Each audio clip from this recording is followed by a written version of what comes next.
If you've got anything in your life that uses an engine, that means it needs a battery to get started, and eventually that battery is going to go dead and you're going to need a jump starter or jumper cables. Now jumper cables kind of stink because it means you need somebody else's help, but if you get yourself one of these, you should be able to start your vehicle on your own.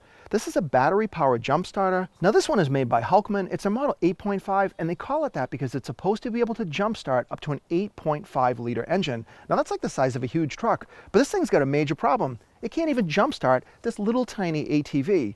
Now you might think this thing is junk, and a lot of people do, but that's because they don't really understand how to use it. And this problem affects every battery jump starter on the market, and that's because these things are kind of too smart for their own good. 2 weeks ago when I got this thing into test, I'd accidentally left the lights on my truck overnight and the battery was 100% dead. So I grabbed this Hulkman, connected it up, and I figured it was going to start the car without any trouble at all. But in fact, this thing just beeped at me and nothing happened at all, and I couldn't even get my truck started. When you first connect one of these devices to your battery, for example this Hulkman, it does a couple of things. It's going to start by sensing if you've got the polarity correct. You want to match up the red and the black to the right terminal.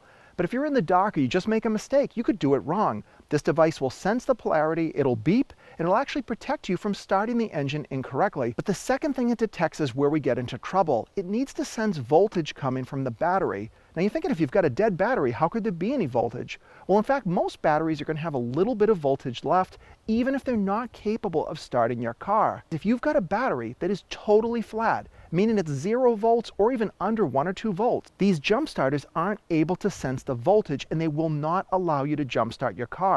I've got nothing. It's not doing anything. So if you'd purchased one of these, you'd be pissed. You'd be like, hey, look, it won't even jumpstart the thing. So to fix this, we've got to tell this thing, don't be so smart anymore. I want you to output full power to the battery so we can jumpstart our vehicle. Every single jump starter made does not use the same key sequence, button presses, whatever you want. They should just have a button that says boost. I haven't seen any of them that do. So with the Hulkman, if you read the book, you have to hold both of these buttons down for 3 seconds. So we're going to hold them down. You hear that? That's my fuel pump just came on and now it says ready. If I didn't do that, I would never be able to start this vehicle up. It's already using some of the power up because it's running our fuel pump and maybe like our ignition circuit. But you only have about 15 seconds before it goes out of that boost mode. So we're going to do it again. We'll hold our buttons down, both of them together for 3 seconds. Now we're putting full power out and let's see if we can start up our ATV.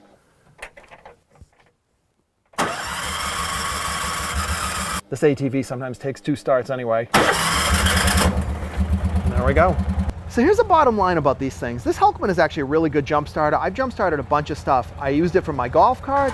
It's done my ATV. I did my truck with it when I had a dead battery. And you might be thinking, oh, why do I have all these dead batteries? It happens. Life happens, right? You leave a key on, kids leave a door open with the light. And I've even jump started some really weird equipment. You might have remembered that video I shared a few weeks ago where I put up this Starlink tower and I rented a lift. It didn't have any charge. He was ready to use jumper cables, but instead I grabbed this Hulkman, and that thing was a pretty good sized diesel engine. It lit up just fine and it was able to start the lift right up. So the reality of all these jump starters is they do a good job. This Hulkman was a top rated model. I love this little rubberized edge on it. It's just going to help it last longer, and people have left very good reviews about this thing sitting in their car for a year or more and still being able to jumpstart the car. But the number one problem is if you don't know how to engage that boost mode, you're going to be stranded and really upset and confused because this thing doesn't do a great job at explaining that it can't sense the voltage.